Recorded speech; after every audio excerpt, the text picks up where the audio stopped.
Let's get to one of the personal stories. This is the one that this really moved me reading this last night. And this is the story of the Parkers, whose house was flooded, and they had to be rescued out of their attic. Yeah. This is the right off Clear Creek. It's right at Clear Creek. That line of fairly new. I think they're 5 years old. They're not. They're closer to 10 years old. But that line of fairly new houses, nice homes, near the corner of Clear Creek Road. That's after North Main changes at Berkeley Road. North Main changes into Clear Creek Road. Okay. Yep. Balfour Road, getting close to the I-26 overpass. That's where this is, and it's very close to Clear Creek. Jerry and Raymond Parker are in their home. They had gotten up fairly early, and Raymond said, well, I guess we better pack. It's really starting to flood. But by the time and this was happening so fast, they look out, and there's a picture of their steps, and the water is already up to the top of the steps. And he knew then he couldn't drive his truck. They couldn't drive out. And then it really starts to get very harrowing. We called 911, and this is already a time, and many, many fire chiefs told us how really aggravating this was, and how much it really hurt them that they couldn't get to places. No, and already dispatchers are telling 911 callers, hunker down, get in a safe place. We're not going to be able to get there. We can't get to one. You. Yeah. And we'll find. I'll tell you why in a minute. Why no one could get there. And then so they're in the living room, getting ready to try to. They're in the living room.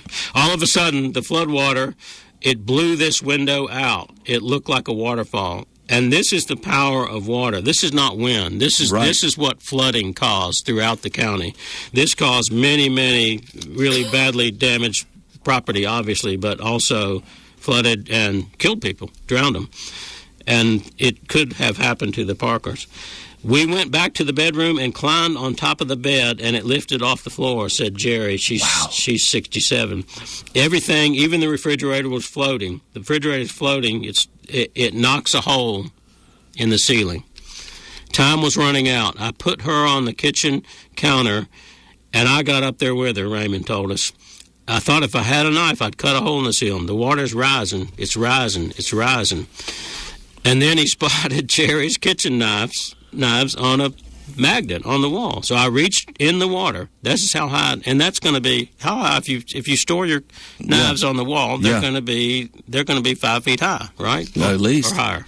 Yeah, higher. So I reached in the water and got one of those. Started cutting a hole. It wasn't easy, but they made up through the rafters. Had to try a couple times. Raymond told us. Lifted Jerry up. He got up. He followed her up through the rafters.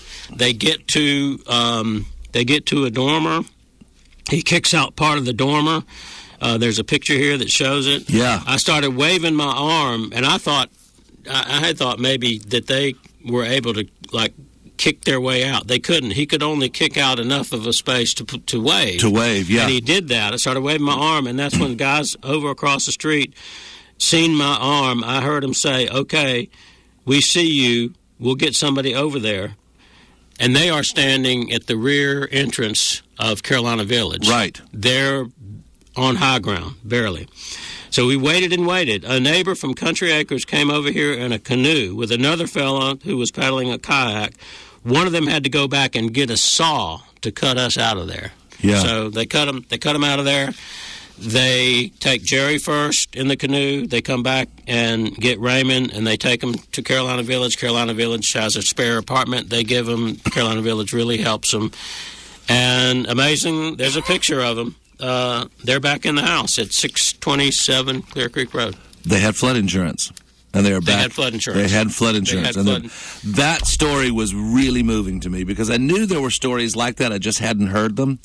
And those of us who didn't have to live that morning, that day like that. Yeah. And thank God there were people with canoes and kayaks who saw that arm waving and were able to get to them.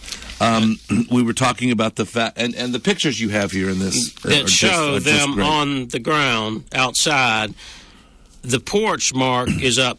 It's up there's 1, 2, 3, 4 steps up the porch. It's 3 to 3.5 feet itself. The water line is the gutter. So Clear Creek Road at that point was probably 12 feet underwater. Yeah. We were talking about the fact that emergency services couldn't get to them. I will never forget the morning of Friday morning, September the 27th, on this microphone right here, saying, consider all roads closed. Oh, absolutely, yeah. And they were. All roads. Flooding, trees down, power lines down. There was no transportation network.